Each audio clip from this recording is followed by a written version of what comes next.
मेरी जिंदगी good morning सबाइके। आज क्राबी छेड़े फाइनली फुकेटे जाওয়ার दिन।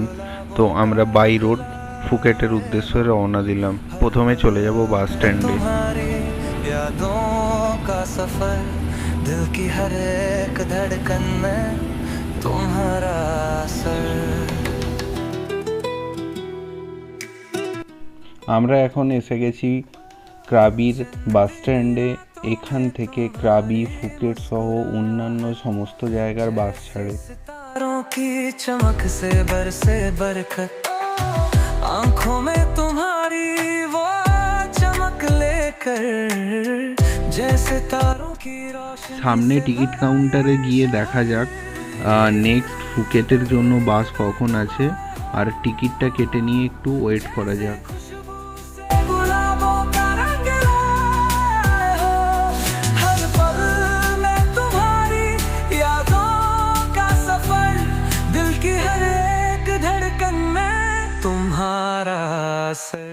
টিকিট কাটার পর অলমোস্ট 45 মিনিট ওয়েট করতে হলো।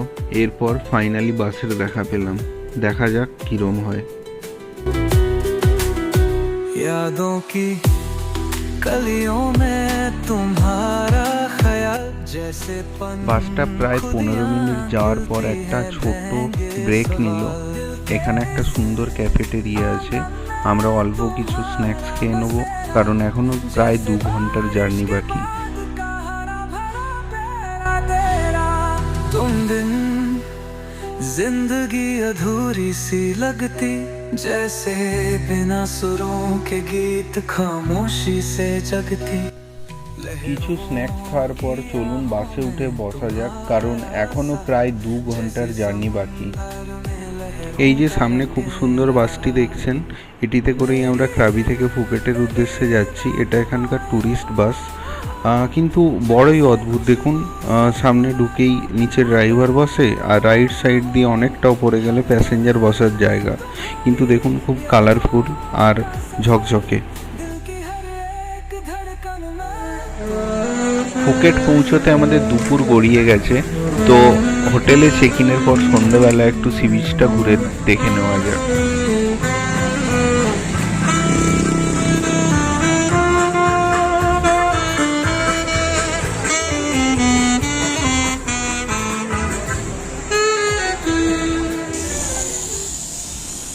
আবার একটা রোদ ঝলমলে দিন। আজকে আমাদের ফুকেট সিটি ট্রিপের প্ল্যান আছে, মানে বুকিং আছে। তো আমাদেরকে 8টায় টাইম দেওয়া হয়েছিল বাস স্ট্যান্ডের সামনে আসার জন্য। এখান থেকেই ওদের গাড়ি আমাদের পিক আপ করে নিয়ে যাবে। আর আমাদের ফুকেটের হোটেলটা জাস্ট ঠিক এইখানেই, মানে জাস্ট সামনেই। আর সামনেই আছে ফুকেট, যেটা বাংলা রোড বিখ্যাত, সেই রোডটির সামনে, একদম সামনে। তো এটা আমরা রাতে যাব, তখন আপনাদের দেখাবো। এখন সিটি ট্রিপে বেরোনো যাক। ফাইনালি এইরকম একটি ক্যাব এসে আমাদের তুললো, যেখানে আরও অনেক অন্য ট্যুরিস্ট আছে। তো আমরা 2টি সিট বুক করেছিলাম দুজনের জন্য। তো খুবই সুন্দর ব্যবস্থা এদের।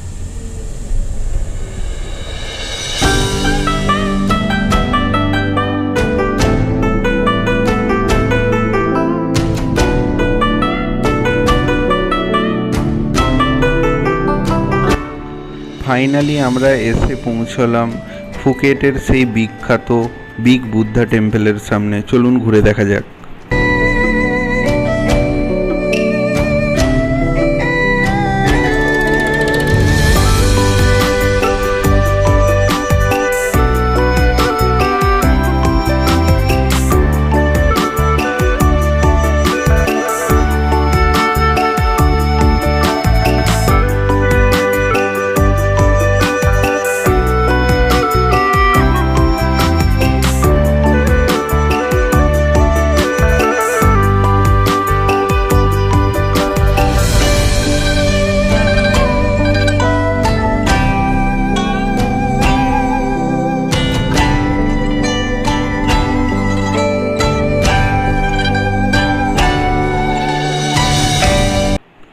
বিগ বুদ্ধা টেম্পল ফুকেট সিটির অনেকটা ওপরে অবস্থিত, তাই এর ওপর থেকে না পুরো ফুকেট সিটিটাকে দেখা যায়, মানে একটা ওভারভিউ পাওয়া যায়, খুবই সুন্দর।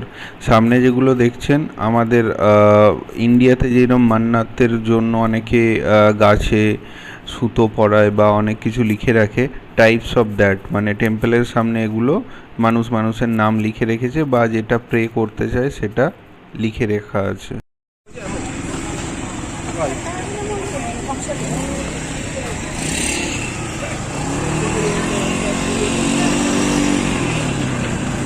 এটা আর একটা ট্যুরিস্ট পয়েন্ট, যেখানে এই গাড়িগুলো করে আপনারা রাস্তার উপর অনেকটা যেতে পারেন এবং আসতে পারেন। তো এনিহাউ আমরা এটা মানে করিনি, এই রাইডটা চাপিনি, নেক্সট রাইডে চলে গেলাম যেখানে মানে এলিফ্যান্টের সাথে সেলফি তোলার জায়গা। ইভেন আপনি চাইলে এলিফ্যান্টকে কিছু খাওয়াতেই পারেন। আমরা যাইনি কারণ এলিফ্যান্টগুলোর থেকে দূরে থাকতেই চেয়েছিলাম। কিছু ফরেনার্স ছিল, ওরা অ্যাটেন্ড করেছিল এগুলো।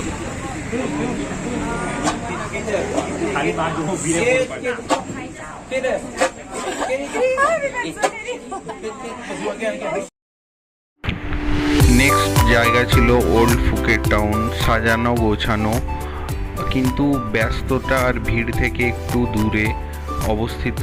এই ওল্ড টাউনটা খুবই মনোরম পরিবেশ, মানে এখানে অতটা ভিড় বা এখানে অতটা মানুষজনের হইচই নেই, হই হুল্লোড় নেই। এখন আমরা এসে পৌঁছেছি ফুকেট ট্রিপের টেম্পল এরিয়া ভিজিটে। এই জায়গাটার নাম ওয়াট চালং। টেম্পলের বাইরে বাজি পোড়ানোর প্রক্রিয়াটা বেশ ভালো লাগলো।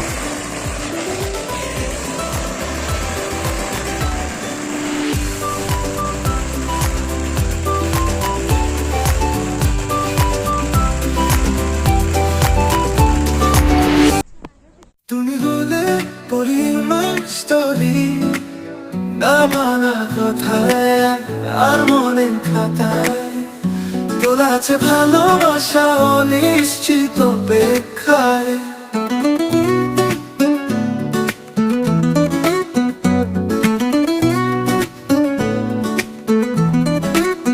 তোমার ওই চাহনি না বলা কত কাহিনী মনের মধ্যে শিহরণ, পাগল আমি সর্বক্ষণ।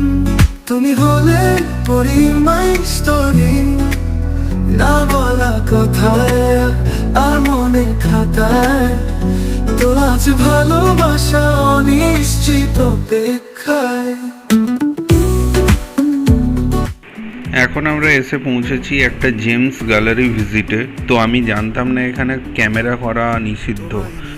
এনিহাউ আমি ভেতরে ঢুকে গেছি, অনেক ভিডিও বানিয়ে নিয়েছি। তারপর ওরা আমাকে এসে বললো কি এখানে ভিডিও করা রেস্ট্রিক্টেড আছে, তাই আমাকে ক্যামেরাটা বন্ধ করতে হলো। কিন্তু অসাধারণ জিনিসগুলো দেখতেই পাচ্ছেন, সব কিছু অরিজিনাল এখানে।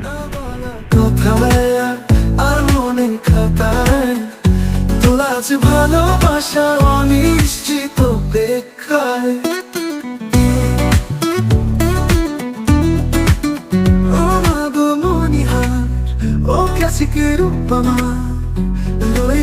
আমাকে অন্তর ভাগে have mercy oh lady অবাস্তব এসা তোমারও ভাবিনি তুমি তোমারই আমি গন্ত ভাবিনি তোমারই আমাকে লয় তোমারই বাহু ডোরে।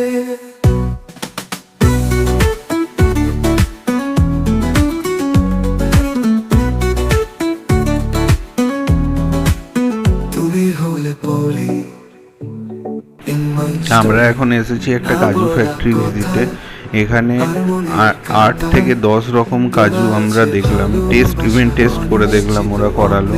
তো এখানে যে ছোট ছোট বক্সগুলো দেখছেন প্রত্যেকটারে ভ্যারাইটিস অফ কাজু এরা সেল করছে, ভেতরে ফ্যাক্টরি আছে।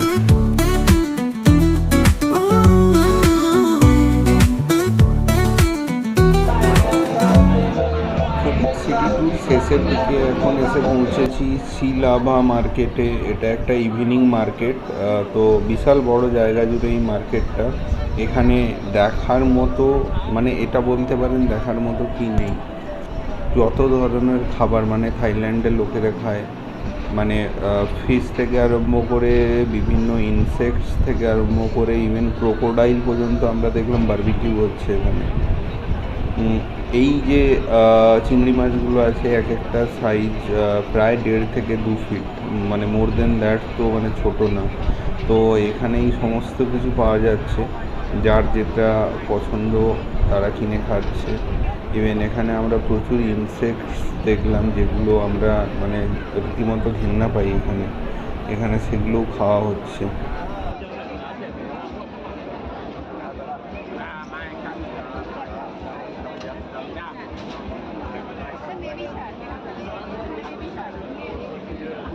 খুব সুন্দর একটা ছোট্ট বেবি শার্ক দেখুন।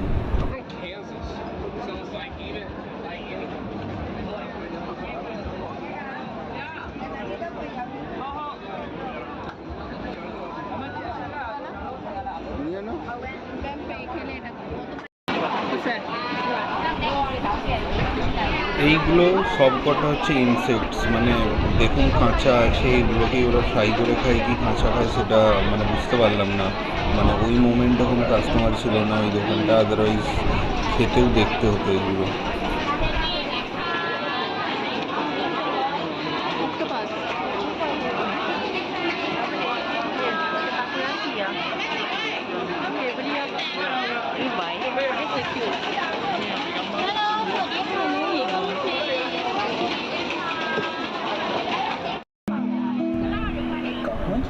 আমরা ফাইনালি মার্কেটের ওর এরিয়াটা থেকে বেরিয়ে এসে সামনে একটা ফাঁকা জায়গায় চেয়ার ছিল, যেখানে অনেক ট্যুরিস্ট এসে বসেছিল, ছোটোখাটো স্ন্যাক্স খাচ্ছিল।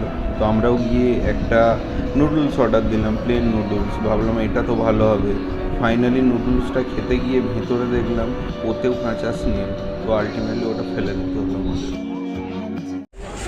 ফাইনালি সারাদিন পর ডে ট্রিপ করে এসে হোটেলে ঢুকে ফ্রেশ হলাম, বেরিয়ে পড়লাম সেই বিখ্যাত জায়গায়, ফুকেটের প্যাটং বিচ, মানে যেটাকে বাংলা রোড নামে পপুলার। এই সেই প্যাটং বিচ রোড বা বাংলা রোড।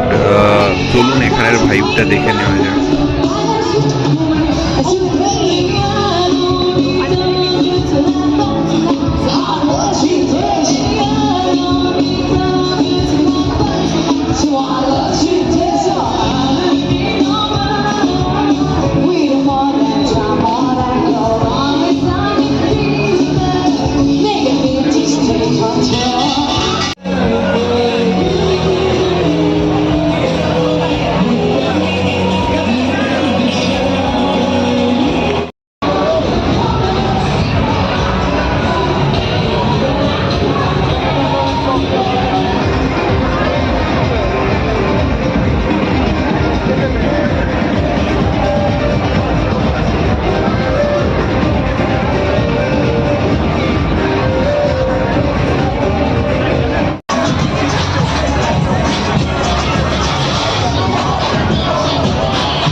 বাংলা রোডটা প্রায় 500 মিটার দৈর্ঘ্যের একটা রাস্তা, যার চারিদিকে খালি পাব আর পাব।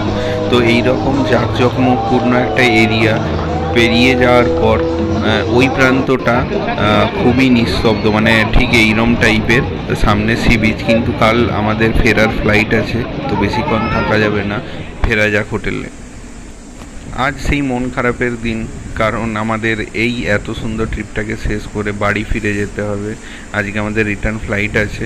তো আমরা যেহেতু বাংলা রোডের একদম সামনেই ছিলাম, তো সেখান থেকেই এয়ারপোর্টে যাওয়ার জন্য শেয়ার বাস সার্ভিস আছে, যেটা খুবই কস্ট এফেক্টিভ, মানে রাদার দেন কার হায়ার করার থেকে। তো সেটা দিয়ে আমরা রওনা স্টার্ট করলাম।